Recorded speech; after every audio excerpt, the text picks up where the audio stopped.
the hilltop stood. I can still see its hanging roofs against the cypress trees.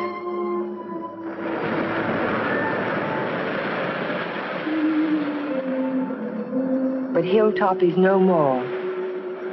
There is only a scar of jutting rock where once its windows glittered in the California sun. My Aunt Amelia's house still stands next door. I was a welcome guest within its walls, but to me it will always be a house of fear.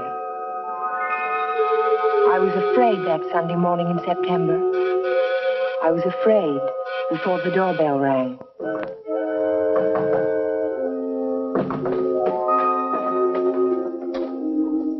Morning, Ella. Good morning, Ed. Hello, Amelia.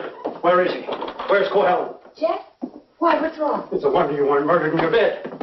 Dr. Hartley told me this morning. I won't permit him to stay in this house another day. What is it, Major? What's the matter? It's all right. It's all right, Amelia. I'll handle this. Where's his room? It's there, Just leave this to me. I'll take care of Cohen. Cohen! Cohen! Are you in there?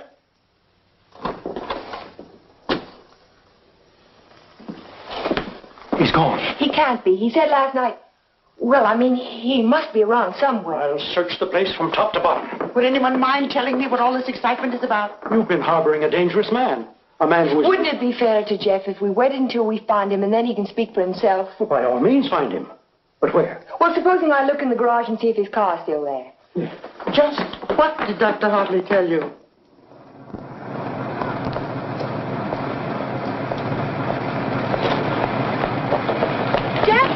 Jeff, are you in there?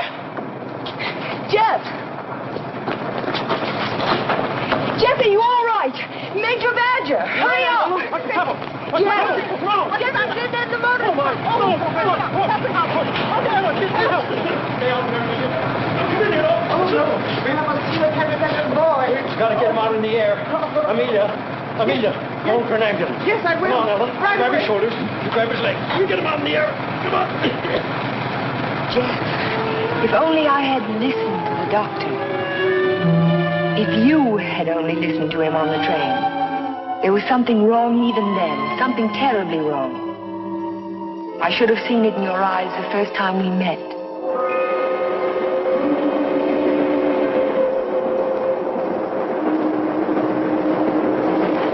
Well, hello, Jeff. Oh, hello, Doc. Patient in Los Angeles, or were you just doing the town? Oh, medical dinner at the Biltmore last night. What have you been up to?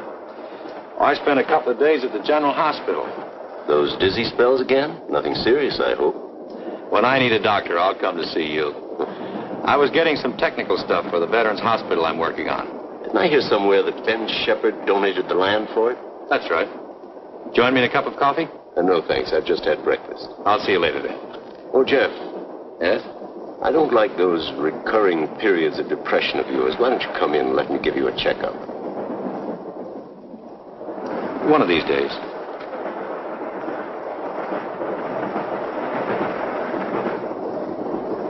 Morning, Elmer. Oh, good morning, sir. How about a little breakfast? You can start me off with some black coffee. Yes, sir.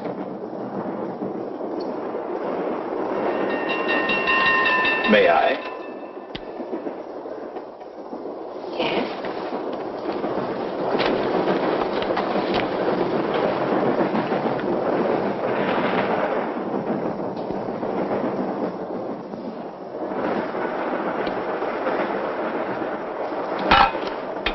Oh, sorry.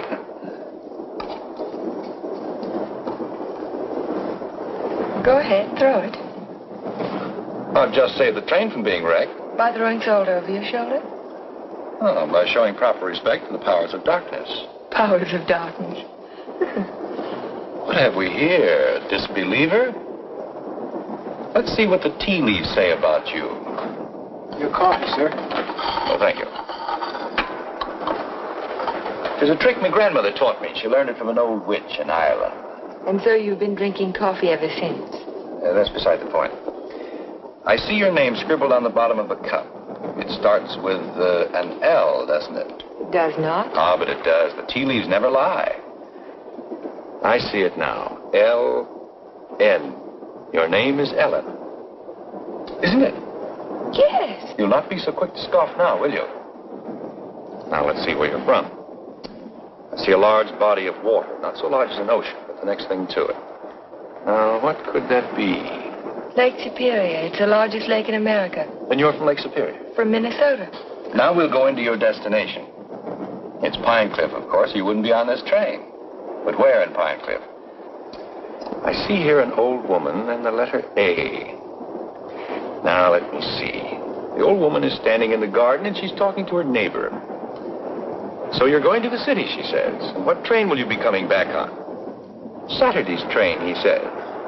Then you'll have a pleasant companion, she says, for my niece Ellen is coming to visit me and she'll be on Saturday's train. You see, the tea leaves never lie.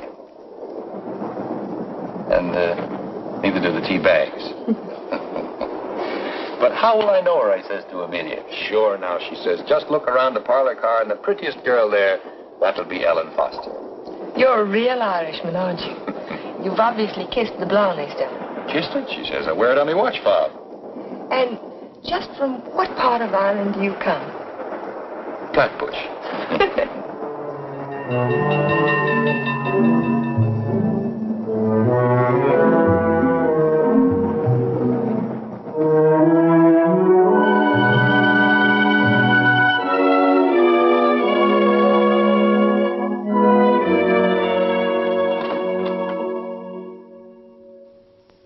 Good morning, Sue. Good morning, Mr. Cohalan. Mr. Shepard here yet? Well, he's in his office. Thank you. I think this would be an ideal site for the beach club, don't you, Keith? Yeah, it certainly would, Ben. Mm-hmm. Busy, Ben? Oh, come right in, Jeff. We bring the road in here and divide this section into 2-acre lots. Hold out this area for the golf course. Right. How are you, Ben?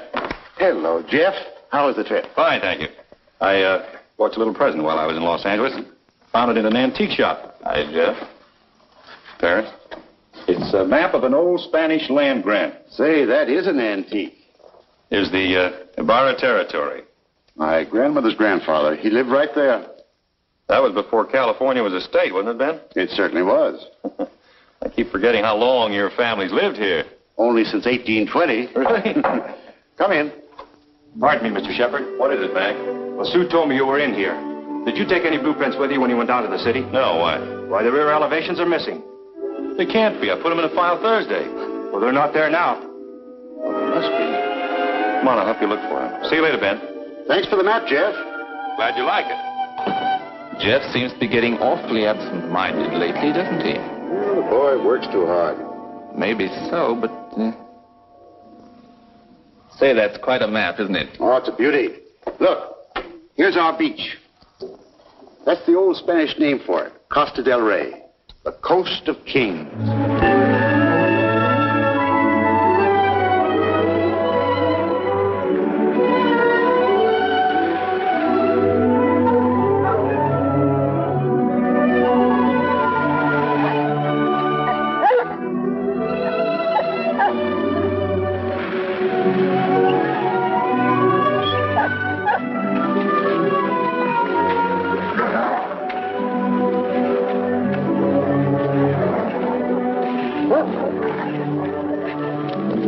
Down, mister, down. Don't be afraid of him. He won't hurt you. Well, I hope he didn't tear your coat. oh, no, it's all right. I don't know what got into him. He never barks at people. He seemed to think I was an intruder. Oh, yes. Of course, that must be it. Is this a private beach? Oh, no. It's just that there was someone who used to sun here beside this rock. Well, I'll forgive him this time. I must say you own a very particular dog. I don't own him exactly. They own me. Shamrock and Mr. O'Grady. Mr. O'Grady? Isn't that an odd name for a German Shepherd? Well, it's Herr von Gradenstein on his papers. I translate it. Well, I guess I ought to go home. I'll walk along with you.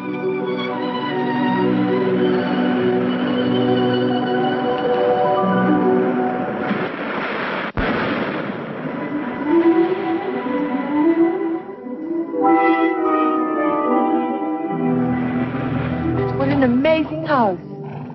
Don't you like it? Yes, I think I do. It looks as if it had wings. As if it could take off and fly across the sea. That's the effect I was striving for when I built it. You built it? My house. It certainly belongs exactly where it is, doesn't it? Yes, I think a house ought to blend with its environment. If it's built in a valley, it should crouch between trees. If it's on top of a hill, it ought to be part of the sky.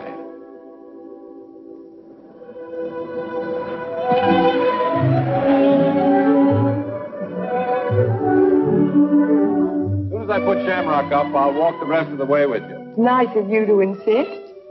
Isn't it? I'm beginning to like your house more and more. You can't take it all in at the first glance, can you?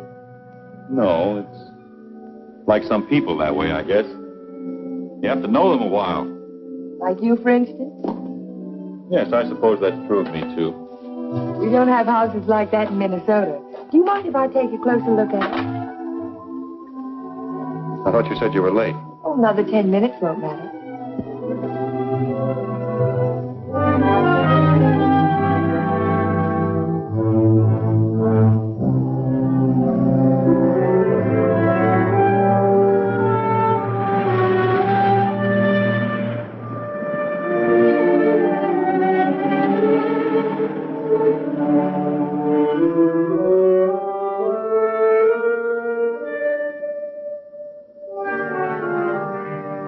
May I go in? Why, of course.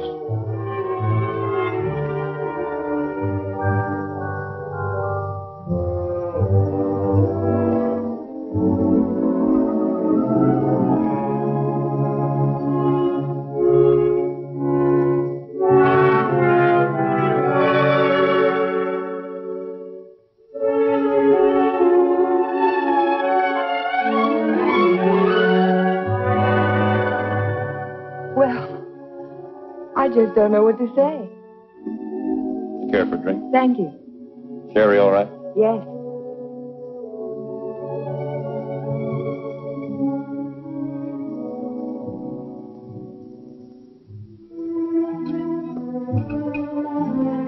What an unusual picture. It's by Del Lopez, the Mexican modernist. Thank you. What's it called? Doesn't have a name.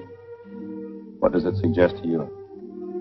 Well, it's not real, but then it's not real either. It might be a garden in a dream. Might be. Or he dreamed of the girl who belonged in the garden. That's pretty good. And then she became more important than the garden, and perhaps that's why she's out of proportion. Perhaps she did. Perhaps that's why a woman gets out of proportion to a man. I really don't know anything about modern art. There isn't anything to know about it. It's like music. Its form doesn't have to copy nature to please the senses. Or does it? We were talking about art. I was talking about figures. Are you interested in figures? I have a Sedigliano. You have a what? Sedigliano, an Italian sculptor. I bought one of his porcelains with my first fee. You'd like to see it? Yes, I would. Where is it? Over by the window. Come on, I'll show it to you. This is my good luck charm. It's called Hotai, the Chinese goddess of chance. Sedigliano always...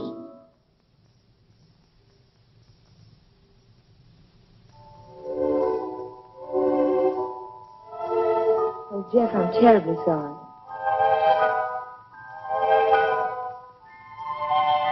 Can it be mended? No, it's beyond mending. Oh. Well, Aunt Amelia may be worrying about me. I suppose I should go home. Yes, I suppose you should.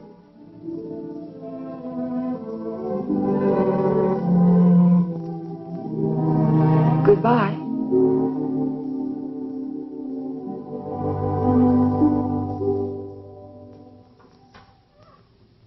Good afternoon, Luella. Hello, Miss Foster. Is Aunt Amelia at home? I didn't see her go out. Ellen.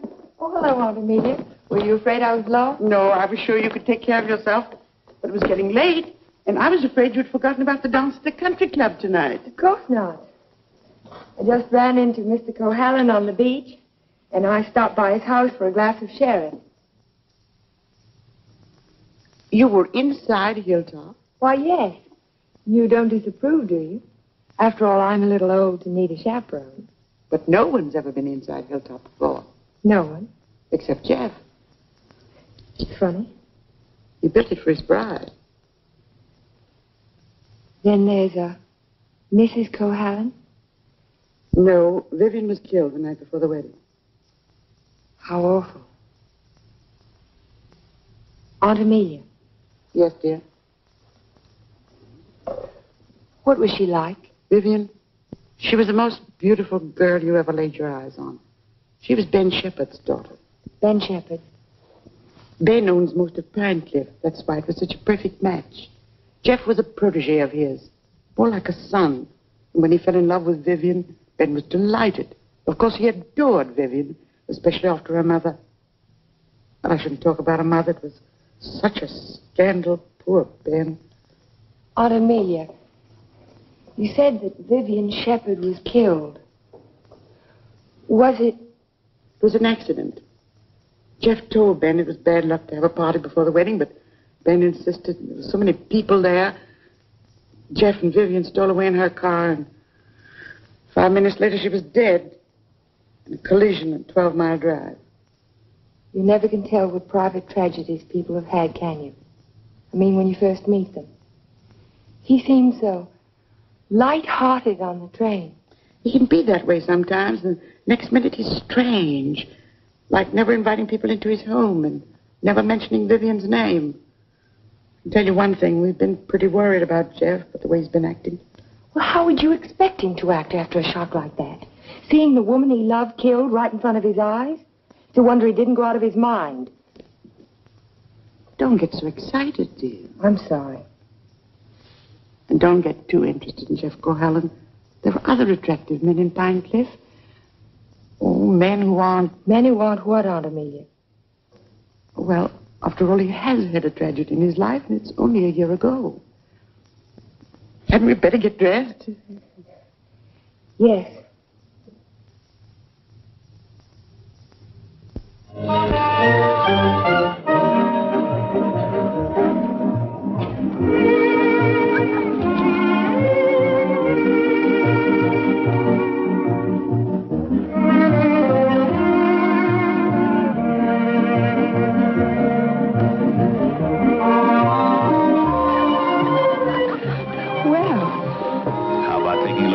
Big California mill, huh? I can see it through the window. Yes, what I had in mind was a personally escorted tour. Think of my reputation, Mr. Ferris. Well, I am thinking of it. A new girl in town seen walking with me in the moonlight while the stag line will give you a rush. I never encourage stag lines. There's no future in them. Well, in that case, we'll sneak out quietly, huh? No, thank you. Thank you, but no. Cold climate, Minnesota. Yes, isn't it? Let's go down to the bar and talk it over. All right. I see you know our local hero. We've met. Charming fellow. Yes, he is. I suppose you fall madly in love with him. Everybody else does. Except you, Mr. Ferris. Oh, I think he's just ducky. Did you children enjoy your dance? It was just ducking. Keith, you must sit down and have a drink with us. I thank you. I'd like to.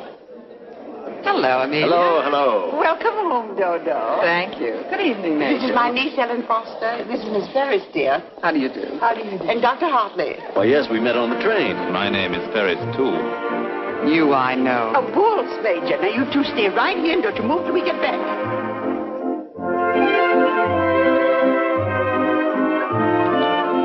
Miss Foster, the only dance I know is a waltz. Will you risk it with me? I'd love to, Dr. Hartley. And how were things at the separation center? Did you have a good time? Reno is delightful. I received my discharge papers yesterday. You'll get your copy in the mail. Well, that calls for a celebration, doesn't it? It certainly does. In that case, I'll take you down to the bar and buy you a drink. Oh, really? Oh, come now. We're civilized people, aren't we? Well, I guess it can't do any harm. You know, I think it ought to be a lot of fun, now that we're not married anymore.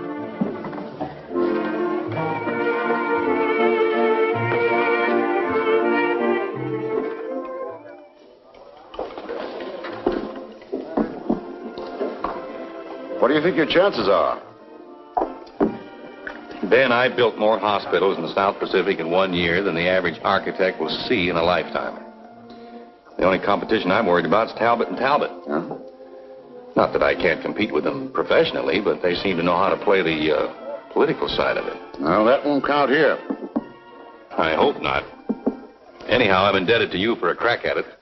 I merely suggested that they invite a local architect to submit plans. Jeff, you're looking pretty seedy. Sure you haven't been working too hard? Well, it's been a pretty hectic week, Ben, but we finished up tonight. Plans are all wrapped, ready for mailing in the morning. Hello, Ben, you old darling. Hello, Dodo. Hello, Jeff. There's an admirer of yours looking for you upstairs. Who's that? A girl by the name of Foster. You seem to have made quite a score. Aren't you speaking to me, Jeff? Certainly, Dodo. How are you? Fine. Are congratulations in order? They certainly are. We're celebrating the new freedom. See you later. Bye. I think I'll go upstairs, Ben. It's getting a little crowded down here.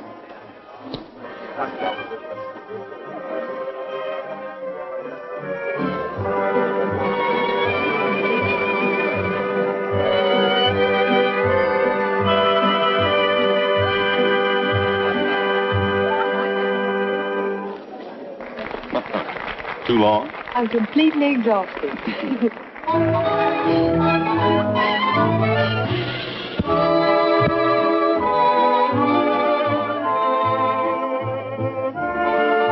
That song? Do you know? It's called Don't Forget Me. Oh, I remember. They played it a lot last year. Yes, they played it last fall. Is something the matter? No, I didn't eat my dinner. I guess you shouldn't drink on an empty stomach. Excuse me.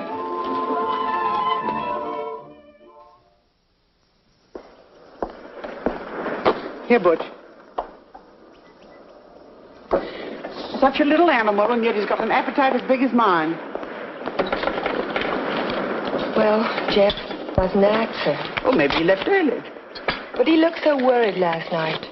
Well, supposing he's ill and there's no one to take care of him. After all, dear, Jeff's a big boy now. Oh, how nice. We're invited to Ben's fiesta next week. He gives one every year. I think I'll walk over and make sure he's all right. Who, Ben? Oh, you mean Jeff?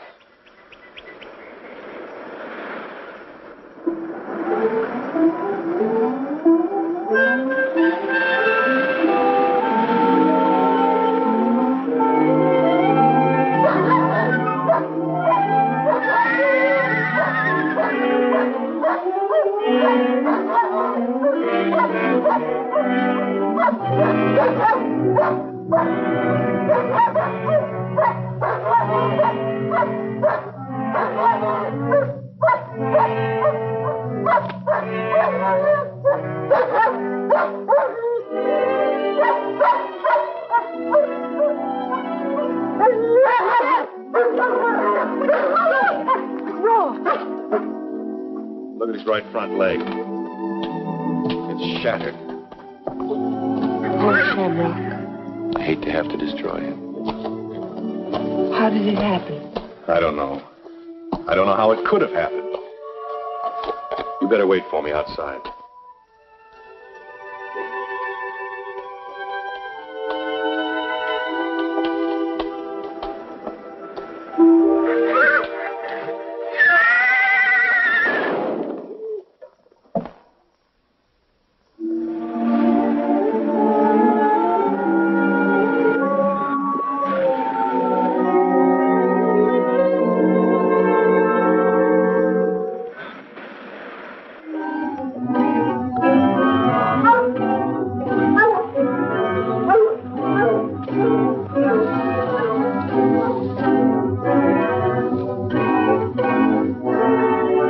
Which way he went? Who? The man. What man?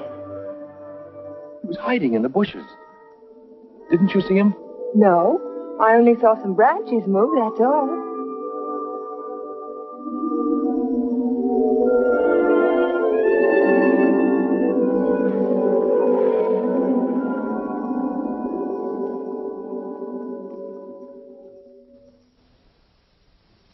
I've never seen lovelier roses.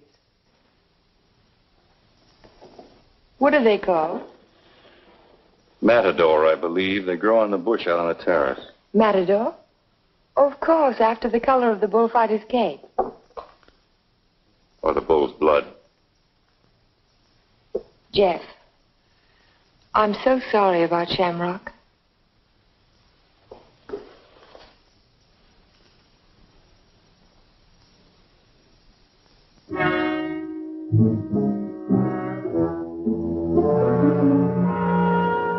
Ellen, you better go now. You're not safe with me. Do you understand? Suppose I don't want to be safe. Please go now. I'll call you later. All right, Jeff.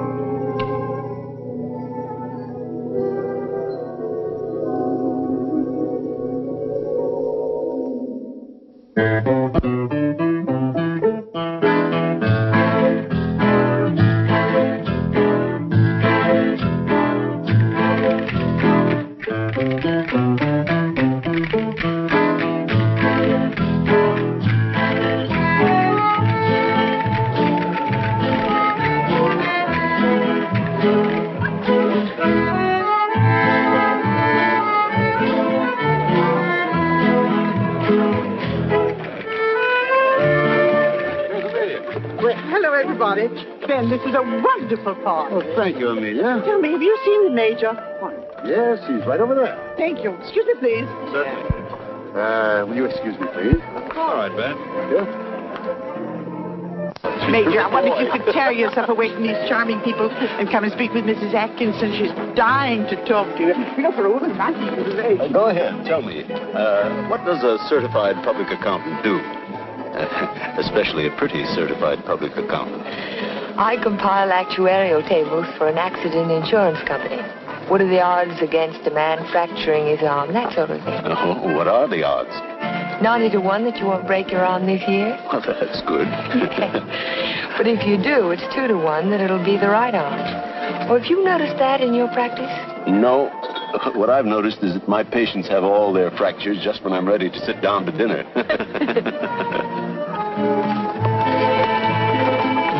Hey, you. Come here, man. I want to talk to you. Si, senor. Didn't I see you around my place last week? Me? Me, no, senor. I'm sure I saw you hanging around my stable. Me? No, senor. Some other fellow, but not me. Just a minute. All right, go ahead. Well, I wonder what that was all about. Oh, the morning after the dance, I went over to see if Jeff was all right, and there was a prowler behind a bush. Did you see him yourself? No, but Jeff did. Oh. Cigarette? Thank you. Did you ever compile any figures on the incidence of mental diseases for your insurance company? No, they weren't on our list. Interesting subject. Who's sane and who isn't? Hard to tell sometimes. Do you know anything about paranoia? It's a form of hallucination, isn't it? Delusions of persecution. Starts with an inability to withstand stresses. Normal person experiences misfortune, throws it off sooner or later. But if a person is psychotic to begin with, he may start to imagine things. He might even begin to imagine there's a conspiracy against him. That's when he gets dangerous. Do you have a specific case in mind, Doctor, a person that you're treating? No, it's out of my field. I'm a general practitioner, not a psychiatrist. Senor Doctor. Yes. Lady call on telephone, very sick. You come right away? Did you get the address? Si, senor. Oh, thank you. Forgive me, please. Of course.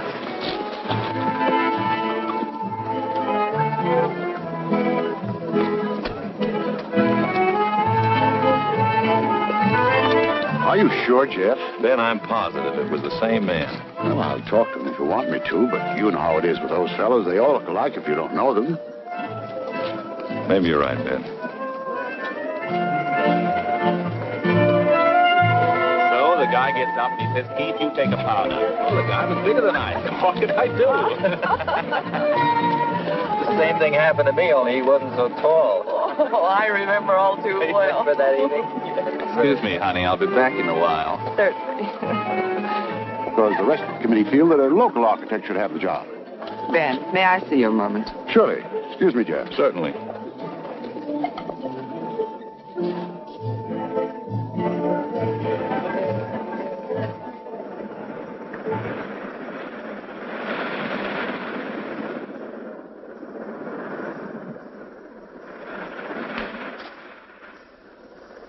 Well, if it isn't Miss Icicle from Minnesota. Good evening, Mr. Ferris. Call me Keith. It was nice of you to find this secluded spot. Are you always this way when you've been drinking? Oh, now, this Miss Prim and Proper business didn't fool me for a minute. I spotted you the first night. Don't. You don't have to pretend, honey. Just relax and enjoy it. Stop it. You kidding?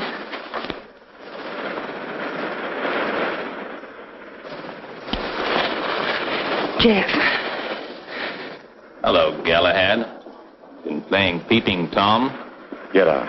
Don't be ridiculous. As I was Would you saying, mind honey, leaving us alone? Jeff, please I'd like don't. to have a few words with him. Privately. If I ever catch you around Ellen again, I'll run you out of Pine Cliff. Galahad, you frighten me. I'm warning you, I mean it. Keep away from her. I know too much about you. So what? You'll never open your mouth. That's the beauty of it. It's your story, and you're stuck with it. I don't have to open my mouth. I can close yours. What are you two boys arguing about? What does anybody ever argue about? Politics. Oh, politics. Keith, will you do me a favor? Dr. Hartley had to leave on an emergency call. Will you see that Dodo gets home? She has a little headache. I'd be glad to. Ben, don't you think maybe I'd better? Look, I pay her alimony. I'll take her home.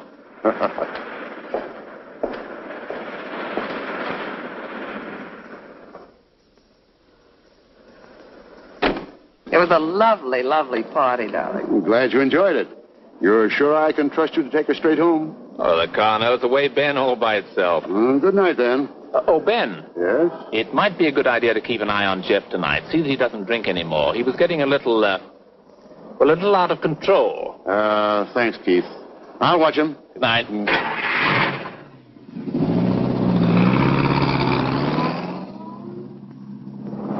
Still cutting the lad's throat, I see. An inch at a time. Every little bit helps. Helps what? Or is it just pure meanness on your part? Don't be stupid. Ben hasn't any heirs, has he? All that money and not even a second cousin. Suppose he should take a notion to leave it all to Cahalan. Where would I be? Out in my ear the day after the will was filed. Well, you don't think he's going to leave it to you, do you? No. No, I'm voting for charity, with Keith Ferris as administrator of the estate. What would you think of a Vivian Shepherd Foundation for something or other? That turns even my stomach. Oh, I'm very well, thank you. You were in the cavalry, weren't you, Major? Well, I'd like to ask you a question. Can a horse break its leg in its own stall? What's that? You think it's a chance in a million?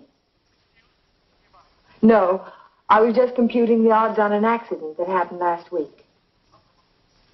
Well, thank you very much for the information, Major. Good night.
dog howling. And I heard it too. Could you tell where it came from? No. It's around here someplace, but I can't locate it.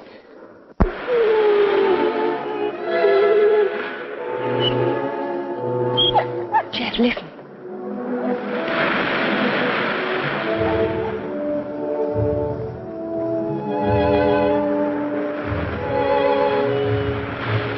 What's the matter, mister?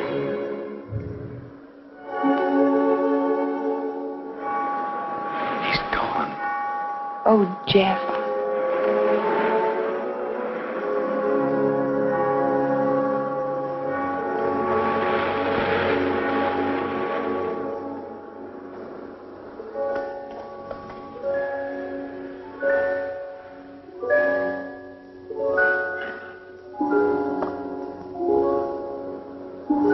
Well, that's about all we can do tonight.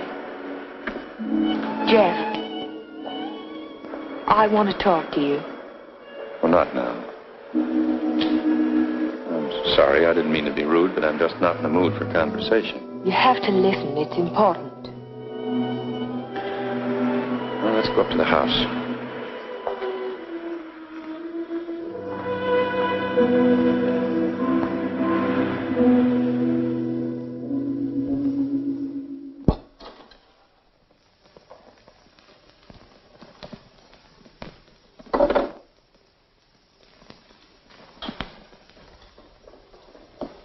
All right, let's have it. I talked to Major Badger tonight. He can't understand how Shamrock could break his leg in his own stall. Well, he hasn't anything on me. I can't understand it either. Unless it's bad luck. Don't call it luck, Jeff. What would you call it? I'm not sure. A few days ago, this rose was on your matador bush. It was alive and beautiful. Now it's dead. Was that bad luck, or was it cause and effect? You picked it, so it died. I didn't pick it. The whole bush died overnight for no reason. There must be a reason. There's always a reason for everything. Is there? Maybe you can give me a reason for this. Take a good look at it. It looks different. Is it the way the light hits it? It isn't the light, it's the colors. Look at it again. Oh, I see what you mean. They faded, haven't they? All the life's gone out of it. Your rose bush died. Your painting fades. But have you ever had a common, ordinary fall, Jeff? What do you mean? 65% of all accidents are falls. Falls down a flight of steps, falls out of a tree, falls off a ladder, or in a bathtub. But nothing of that sort ever happens to you. It's too ordinary. Your kind of accident has to be unique. What are you driving at? Your bad luck, Jeff. It's a little too bad to be true. Your porcelain figure fell off the table while nobody was in the house. Shamrock broke his leg while he was in his own stall. Now your picture fades. It's too bizarre, Jeff. The impossible can happen, but not over and over again. Are you trying to tell me they didn't happen? No, they happened all right, but it wasn't luck. Can't you see the pattern that runs through all your accidents? Shamrock, Mr. O'Grady, your picture, your statue, your rose bush, and the collision on the highway last year. That's when it all began. 6 accidents, and every one of them killed something you loved. Do you know what the mathematical odds are against a run like that? 1 billion to 1. Are you telling me they weren't accidents at all? No, I'm only trying to tell you that lightning can strike twice in the same place, Jeff, but not 6 times. You mean you think that all of these things have been planned by someone? Someone who hates you, who's trying to destroy you. Who could it be, Jeff? I don't know. We'll find out. We'll go back to the beginning, the night that Vivian was killed. We'll talk to the policeman who reported the accident. We'll find the garage they took the car to. We'll ask 1,000 questions about the accident and about Vivian. Ellen. We'll start tomorrow morning. We'll look for witnesses. Ellen, wait a minute. Perhaps the ambulance driver will remember something. I'll find him and I'll talk to him. You won't talk to anyone. Well, why? Why won't I? Because I don't want you to. But, Jeff... Listen to me. I don't want you asking questions. I don't want you investigating anything. This is my affair. I'll handle it my own way. I was only trying to help you.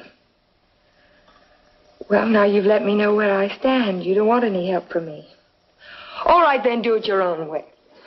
Ellen, listen to me. Just don't let any black cats cross your path. And if you see a horseshoe, pick it up and spit on it and throw it over your shoulder. That ought to take care of everything. Ellen.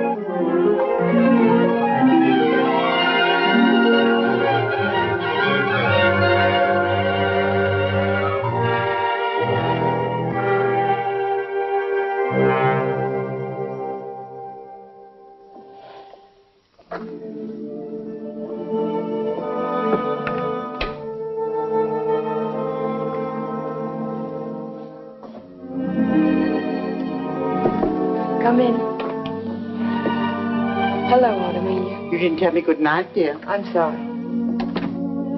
Is anything wrong? No, there isn't anything wrong. There isn't anything right either. I saw you come home. You were at Jeff's again, weren't you? Yes. I don't want you to think I'm an old busybody, but I'm all the family that you have, and it would help you to talk to someone. What is there to talk about? He doesn't love me. He never will. He's in love with a memory. I tried to warn you to be sensible. Sensible. I love him. I've got to help him if I can, whether he likes it or not. I know. Good night, dear. Good night, Aunt Amelia.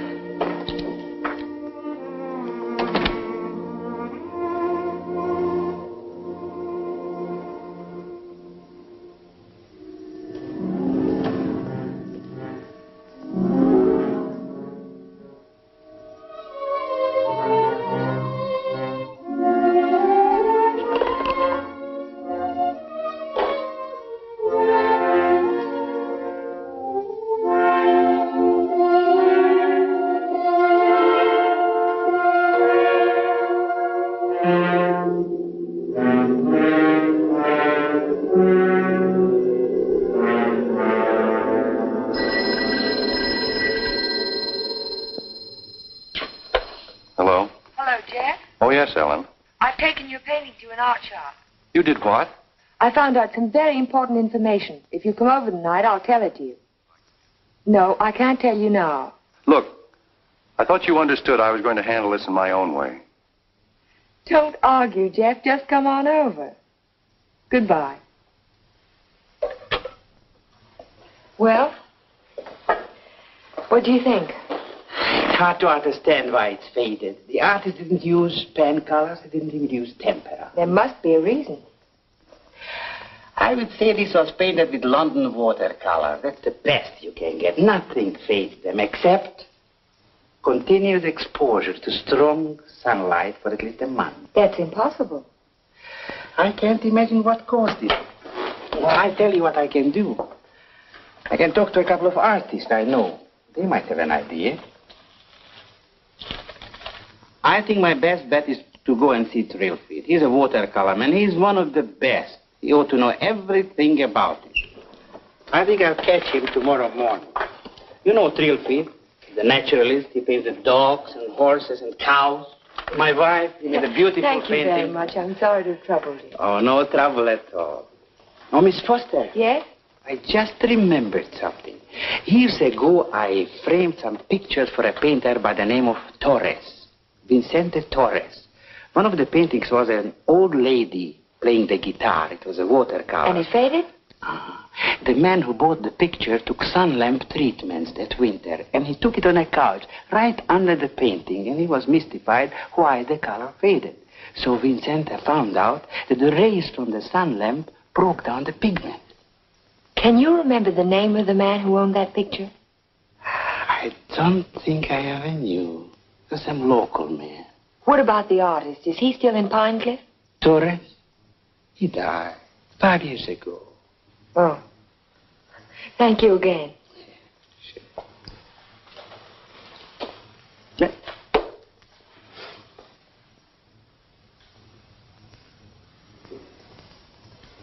Very strange. Have you told anybody else about this? Of course not. But someone in Pine Cliff knows that you can fade the colors out of a painting by turning a sun lamp on it. If we can find out who owns that picture, Jeff, the portrait of the old woman with the guitar... What would it prove? If somebody wants to destroy a painting, there must be 100 easier ways of doing it. That's not all. Read this.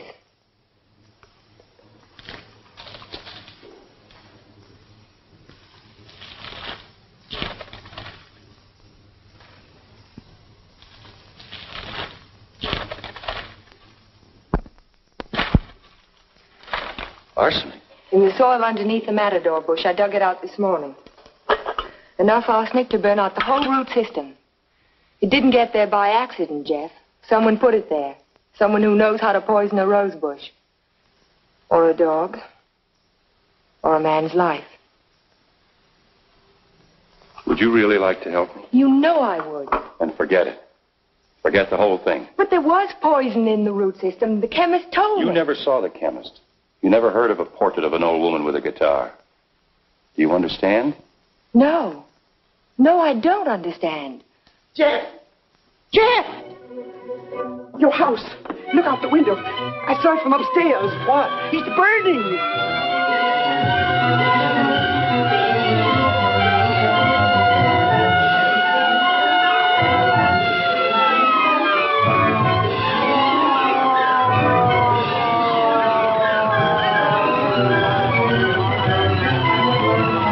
Sorry, we won't be able to save much, Mr. Cohallen. The fire got too big a start.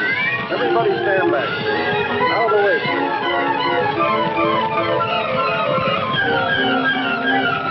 Hello, Jeff. A lovely fire, isn't it? Now you can see it for miles. Jumped right in my car and drove over. Wouldn't have missed it for anything.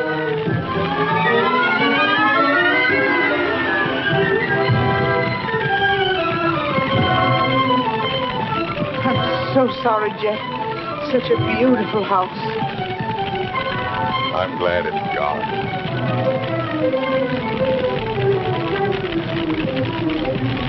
Be sure to tell Jeff that he's welcome to come and stay with us as long as he likes.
No, he hasn't come in all day. Try to locate him at Mrs. Foster's? Yes, I did, but he left the house early this morning. Well, wait a second. Here he is now. Good, good. Have him come right in. Mr. Shepard wants to see you. So I hear. He'll be right in. Thank you. He's here now, Stacy. Hello, Ben. I didn't mean to keep you waiting. It's quite all right, Jeff. I'm terribly sorry about what happened last night. I know you are, thanks. I wouldn't bother you about anything today ordinarily, but Mr. Rogers just came to town. Stacy Rogers, chairman of the hospital committee. Oh, of course. How are you, sir? Glad to know you. This is the Jeff Cohallen I recommended to you. Yes, we examined your plans last night, Mr. Cohallen. Good, clean, modern lines. Thank you. I'm sorry we couldn't give you the job. You couldn't what? I was just about to tell you, Ben. We decided on Talbot and Talbot. You did? Well, this is a surprise, Stacy. Which was it, Mr. Rogers? Politics or stupidity? I beg your pardon. If they'd given it to Magruder or Chesney and Pike, I wouldn't have said a word because I know the boys would have gotten a good, modern hospital. But Talbot and Talbot haven't had a new idea since Burnham did the Flatiron Building. Oh, now, take it easy, Jeff. Oh, they're not architects. They're political finaglers. Maybe you can tell me just one detail in their plan that was an improvement over mine. Name just one. Young man, your attitude doesn't deserve a reply. But since you're a friend of Mr. Shepard's, I will say to you that no member of the board, myself included, could understand how a reputable architect would submit his design for an important building with no interior detail whatsoever. No detail? There were 17 blueprints of the interior, right down to the placement of the operating tables and surgery. You may have drawn them, young man, but you didn't send them to us. There were no interior details? None at all. Could they have been misplaced somewhere in your office? Not possibly. The sealed packages were opened in the presence of the entire board. Maybe you misplaced them, Jeff. You know how absent-minded you've been. Suppose you can find the duplicates. Would the board be willing to reconsider? That's impossible. The contract has already been awarded.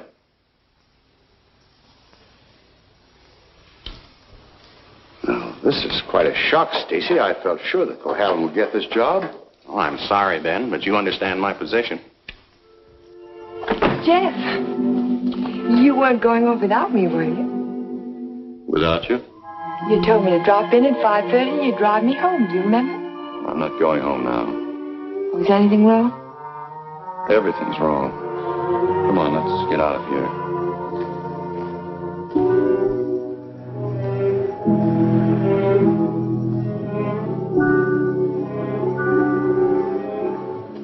It's dreadful. A whole year's work completely wasted. Typical Cohallen luck. Don't keep calling it luck. Supposing someone took those plans out of the office and wrapped the package over again. Who'd do a thing like that? Keith would. He hates you. He hates everybody. There's something twisted inside of him. It would take a psychiatrist to explain it. And why does Mr. Shepherd keep him on at the office? He doesn't know what he's like. Dodo must know. She acts as though she's still in love with him. There are women who love men like Keith. Take a psychiatrist to explain that, too. It's getting kind of late. I'd better drive you home.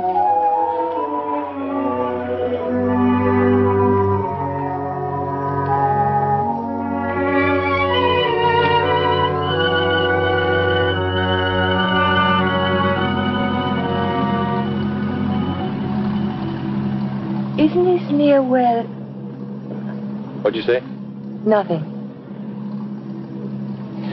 Drive faster, will you, Jeff? I want to feel the wind in my face. All right.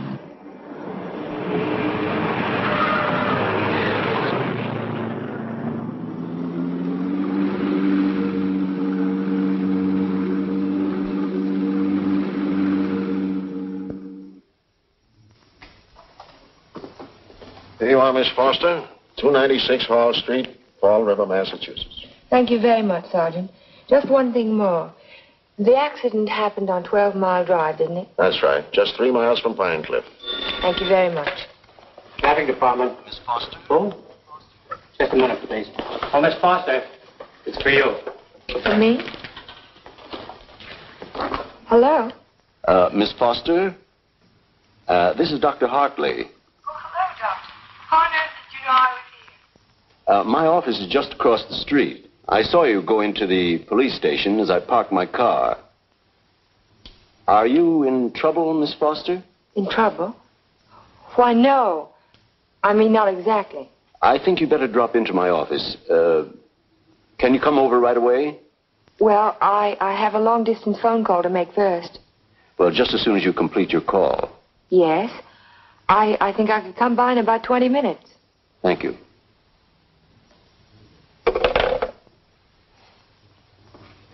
Thank you, Sergeant. That's all right.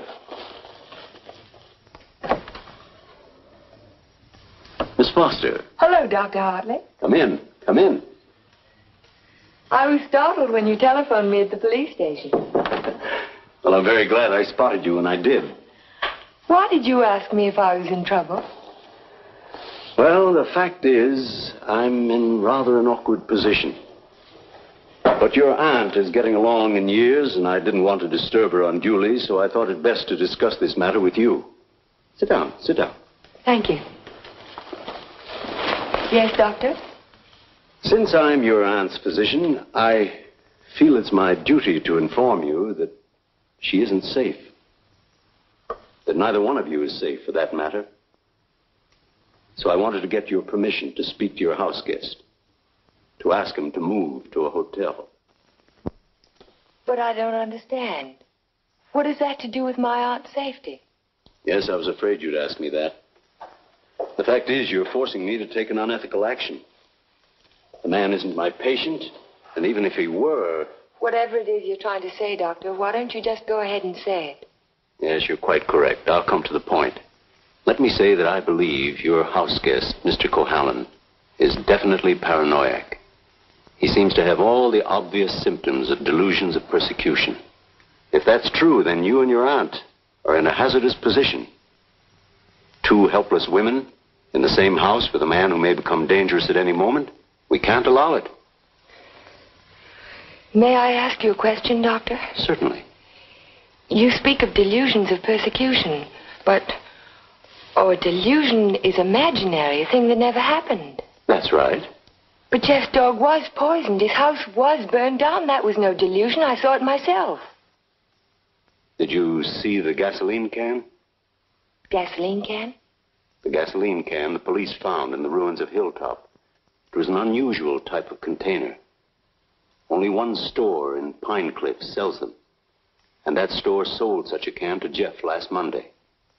How do you know? The chief of police told me so this morning. But I don't see how. And that isn't all. The body of the dog was disinterred. He died of arsenic poisoning. 2 days after his master bought a package of weed out. Are you trying to tell me that Jeff burned down his own house, that he poisoned his own dog? That's impossible. No man in his right mind... Exactly. No man in his right mind. But why? Why would he do a thing like that? Listen. Listen to this.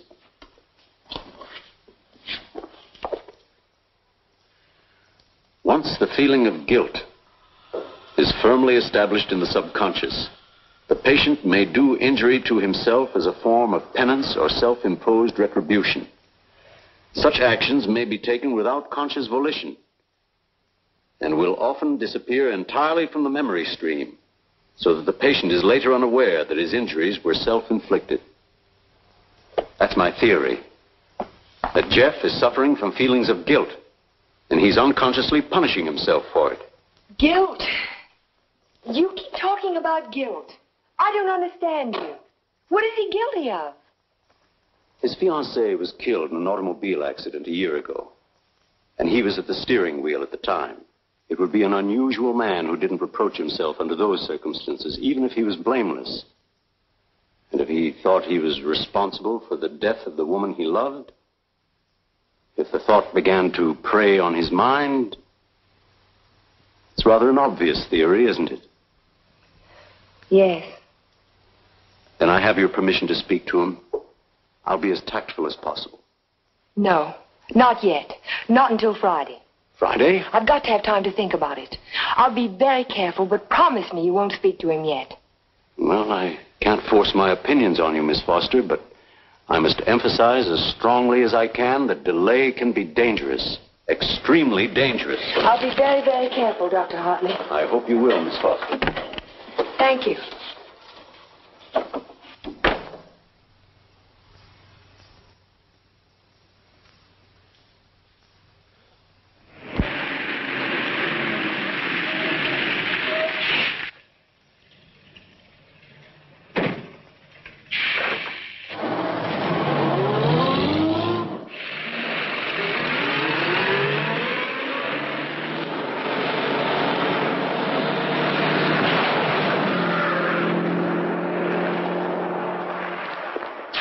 That man must be crazy.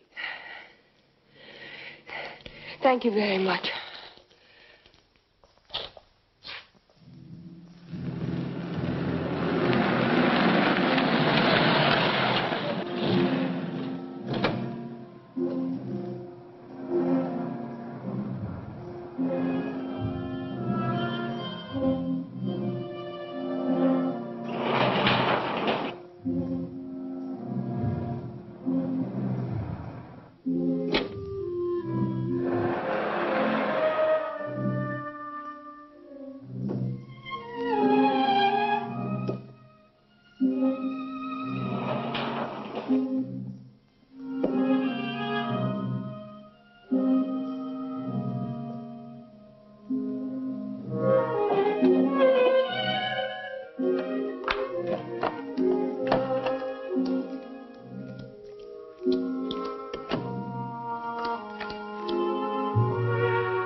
spades.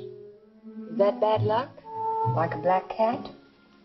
A dead man's card. Oh? Is there a card for a dead woman? The queen of spades. I almost drew it this afternoon. Oh, what happened? Oh, I just gotten off the bus and was waiting to cross the street and a car nearly ran me down. It almost seemed to be trying to. Did you see the driver? No. I was too busy trying to get out of the way. What kind of a car was it? A green convertible. Like yours. Except the top was up. You've got to get out of here, Ellen. You've got to get out of Pine Cliff right away. Why, James? Because something else is going to happen. I can feel it. It might happen to you. I'm not going to leave, not now. I'm warning you, Ellen. It's no use, I'm not going. You're asking for trouble. Am I? Then I'll really ask for it. Watch yourself closely. Watch yourself every minute. Don't trust anybody. Not even you? Not even me. Well, I think I'll go to bed now. Major Badger said he'd come by in the morning and take us to church. You won't forget what I said. You'll be careful. I'll be careful.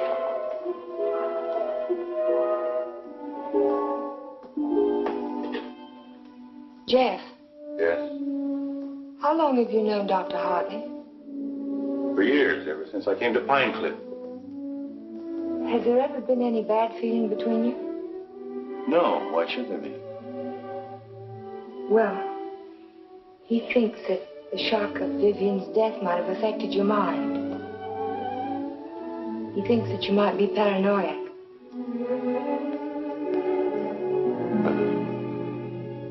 You don't think so, do you? No. I don't think so. Good. Good night, Jeff. Good night, Ellen.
Jeff. Shh.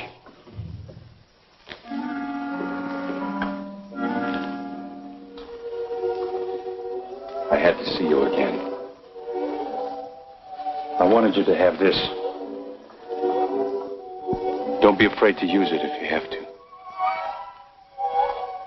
I want you to wait for me tomorrow morning. Tomorrow morning? You mustn't leave the house. You mustn't leave the house without me. Promise you won't. All right, Jeff. I promise. You won't forget when Major Badger arrives? No, I won't forget. Good girl. Good night.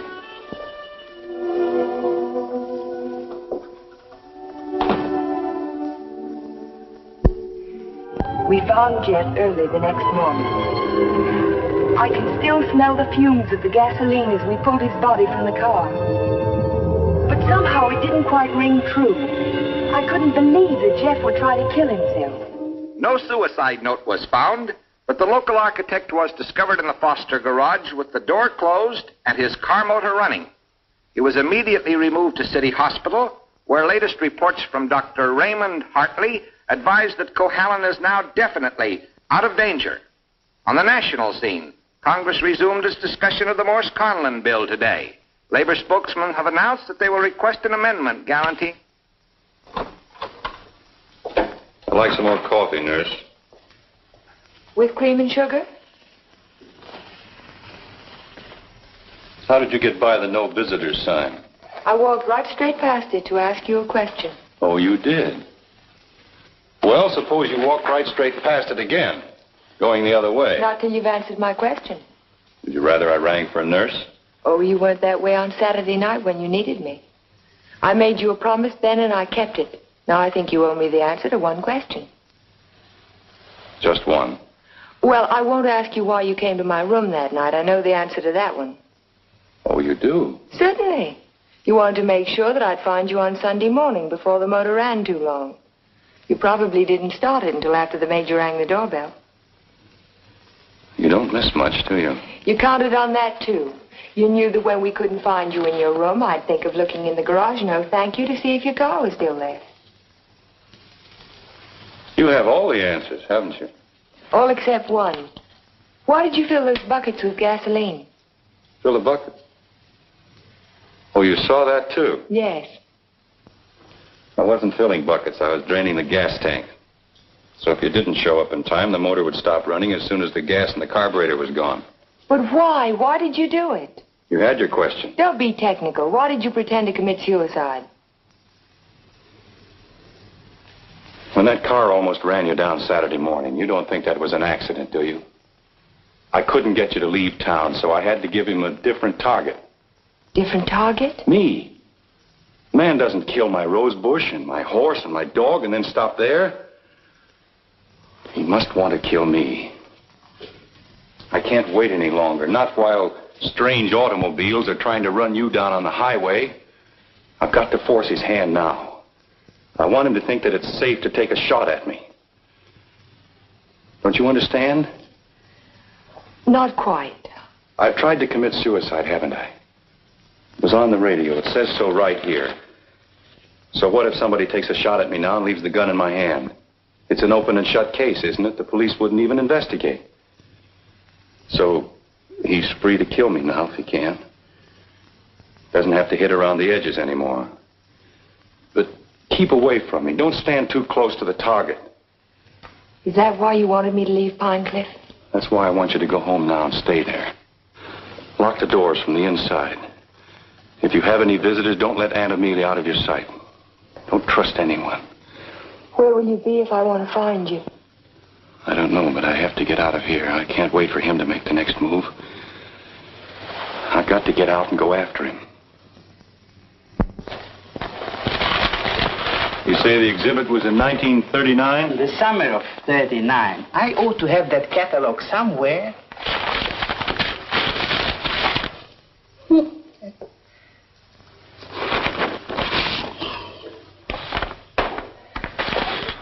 Here we are. And there's a list of all of the exhibitors in here? The back of the book. Practically every artist who might have known Torres. Oh, Oh, yes. This is perfect. Exactly what I was looking for. Thank you. Good afternoon. Yes? Are you Mr. Strabini? Strabini? Yes, that's me. Did you ever know an artist by the name of Vincente Torres? Vincente Torres? Yes. No.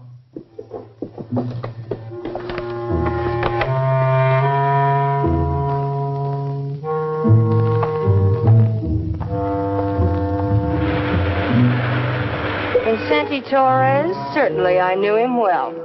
Watercolor man. No sense of depth.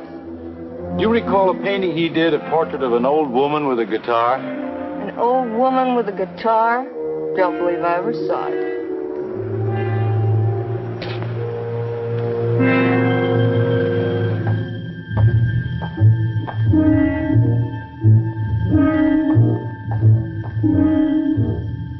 The old woman with the guitar? Yes, I remember when Torres painted it. It was during his Renoir period. Do you remember who he sold it to? Didn't know he ever found a sucker. It was a piece of tripe. Well, thank you. Not at all.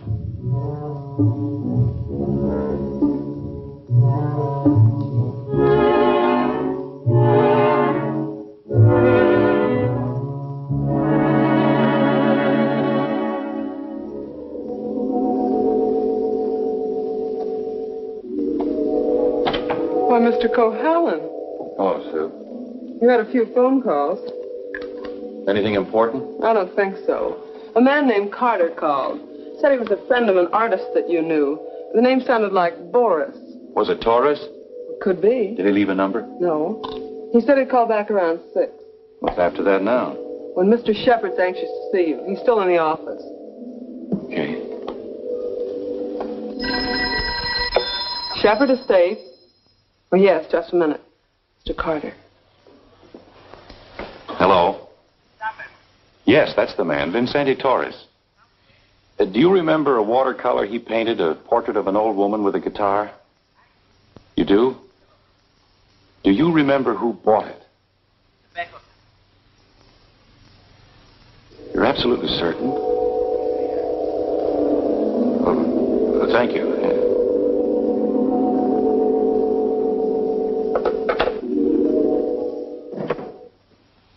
Oh, you're just the man I've been looking for. They wouldn't let me in the hospital, and you seem to have disappeared since you got out. Well, I had some important things to do, Ben. Well, anyhow, you're here now. That's the main thing. Of course, I know it was an accident, boy. You couldn't have done it deliberately. Couldn't I? Of course not. But just the same, you've been overworked lately. You're looking all fagged out. It's time you took a rest. Yes, I could use a rest. A nice long rest. Just what I had in mind. As a matter of fact, I'm tired myself. That's why I'm thinking of taking a trip. See something of the world before I get too old. Sounds like a fine idea, Ben. It'd be a good idea for you too, Jeff. Why don't you come along with me? The two of us could have a pleasant time together. Leave all our worries behind and take things easy for a while. What kind of a trip were you thinking of, Ben? Well, I haven't made up my mind. Where would you like to go? Oh, an ocean voyage might be nice. If the ship had a low rail and a long drop to the water. Or Niagara Falls might be handy, or the top of the Empire State Building. Don't talk like that, Jeff. Don't even think of such things. I wasn't thinking of suicide, Ben. I don't expect to jump. I expect to be pushed. You're crazy, Jeff. You're talking like a paranoiac. Where did you get that word, Ben? Did you read it in a book, complete with all the symptoms? I'm only trying to help you, but if you're going to take this... Sit down, Ben. Sit down and listen. You had all the tools to work with, didn't you? You're ranch hands who think you're a king, will do anything you tell them to. I was out your place yesterday, Ben, looking for Pedro. They told me he didn't work for you anymore, hadn't since the day after my house burned down. You let him go, didn't you? After he'd done his job. I'm beginning to think the doctor's right. I'm beginning to believe you do have delusions of persecution. Paranoia, Ben. You learned the word. Use it. When did you first plant the idea in Hartley's mind? Did you say, I'm a little worried about Jeff, and tap your finger on your forehead? Jeff, I'm not going to talk to you any longer. You're not in your right. Not while you're in your present mood. I wouldn't do that if I were you. You haven't answered my questions, Ben. Are they too difficult? Let's see if you can answer an easy one. Whatever happened to that painting that used to hang in your living room, the portrait of an old woman with a guitar? Wasn't in the living room. It was in my study. Why? When did you get rid of it, Ben? After it faded? After you found out what a sun lamp can do to a watercolor? You want to know who put me on your trail? You did yourself. When you tried to convince me I couldn't trust my memory anymore. I hate to say this, Jeff, but you can't trust your mind anymore. Can't I? I made a written list the night I wrapped the hospital plans to make sure nothing was left out. And 17 blueprints were missing when the package was opened by the state board. No one could have tampered with that package but you. No one else knew it would be on my desk overnight. I didn't know anything. Yes, you did. I told you. At the country club. You wanted to destroy my faith in my work, didn't you? It was the only thing I had left. Oh, Jeff, this is ridiculous. That's what I thought at the beginning. But once I began to suspect you, it all fitted together. I even remembered that your foreman was in the store the day I bought the can of gasoline. That gave you an idea, didn't it? Yes. It gave me an idea. How do you like your own medicine? How do you like waking up every morning wishing you were dead? Then you don't deny it anymore. No. I'm glad you found out. Because you can't do anything about it. Go tell somebody I poisoned your dog. Go say I burned down your house. What they'll think, don't you? They'll think you're crazy. I don't care about the others. It's what you think that's important. You've been like a father to me, Ben. In a funny kind of way, you still are. What made you change? What made you start to hate me? Was it Vivian? You killed her. I did everything for you that one man can do for another. And how did you repay me? You murdered her. Not murder, Ben. Not murder. A drunken man at the wheel of an automobile. What is he if he isn't a murderer? Can't go in there. Get out of the room. Can't go in there. Go. Ellen, what are you doing? Jeff. Mr. Shepherd, this is Mr. Nelson of Fall River, Massachusetts. Last year he was driving through California, and when he reached Pine Cliff, he had an accident on 12 Mile Drive. Is this the man who was driving the car in which the girl was killed? Well, you said not to say anything when you paid my damages. Go ahead, answer. No. No, it wasn't. It was that fellow back there.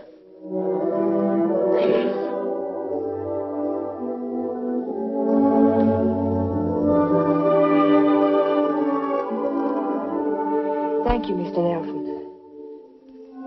I tried to keep it from you, Ben. At the party you gave the night before Vivian and I were to be married, I don't know whether you remember or not, I said something to you about the room being a little stuffy. I wanted to go outside for some air. I was really looking for Vivian.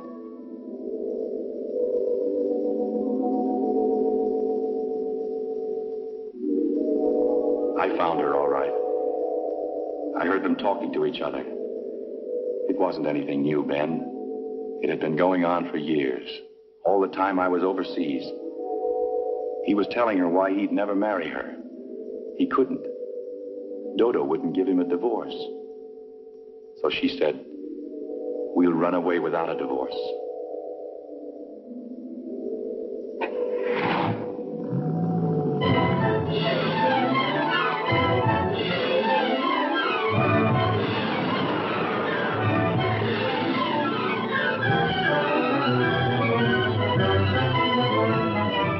On the 12-mile drive. I didn't know where they were going, but I knew I had to stop them if I could. He was going as fast as the curving road would let him.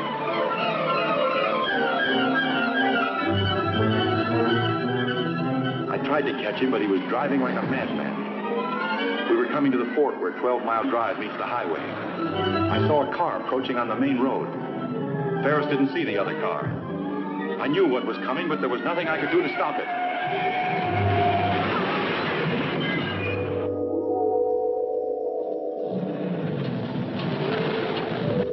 I jumped out of my car and ran toward the wreck.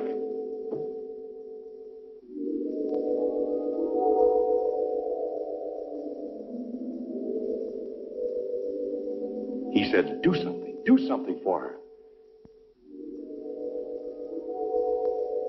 But there was nothing anyone could do for Vivian. There was only one thing left to do for anybody. I told him to take my car and get away from there. I didn't want you to find out how she died, Ben, or what she was really like.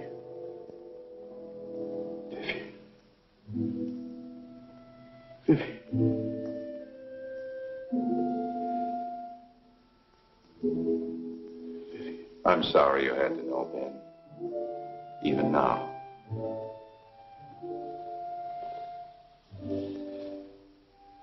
Vivian, I always gave you everything you wanted from the time you were a little girl. You were all I had after your mother ran away. She was no good. I never told you that, did I? Your mother was no good. Now you want to run away, too. You're just like her. The same bad blood. Jeff, he thinks I know. I won't go through that again.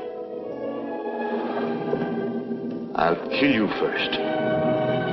I'll kill both of us. My shoulder. Dan, put down that gun. Put it down. You ran away. You ran away from me. Call Dr. Hartley. Well, you finally fixed me with the old man, didn't you? But you'll never get any of his money now. He's as nutty as a squirrel. Now get out of here. Get out of Pine Cliff. If I ever see you again, I'll kill you. Dr. Hartley, this is Ellen Foster. Will you come over to Mr. Shepard's office right away? Yes, it's urgent. Thank you. It's all right, Ben. Everything's going to be all right.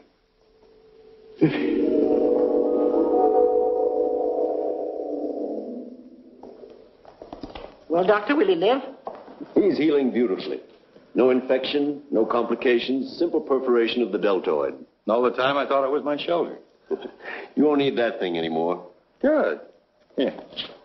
He'll be as good as new in a week. Tell me about Ben. Well, Amelia, Ben was the psychopath, of course, from the beginning.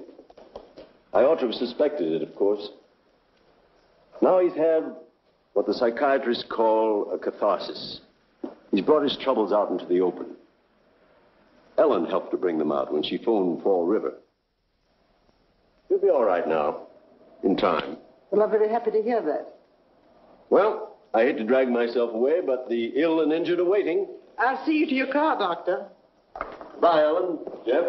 Goodbye, Dr. So long, Doc. And now, young lady,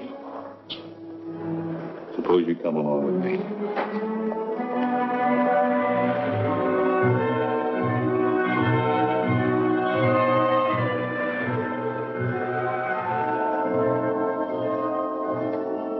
Ellen. Yes, Jeff? There's something I've been wanting to ask you. Yes, Jeff? How in the world did you ever find that fellow from Fall River? Oh, I found him in the traffic accident records at the police station. What made you think of him? The way you drove your car on 12 Mile Drive the other night. You could never have driven so recklessly with me if you'd been at the wheel when Vivian was killed. Not on the same road in the same place at the same time of night. You're pretty smart, aren't you? No. Yes, you are. You're very smart. No, I'm not. Oh, yes, you are. No, because I thought that you loved her. I thought you loved her all the time. I never really loved anyone but you.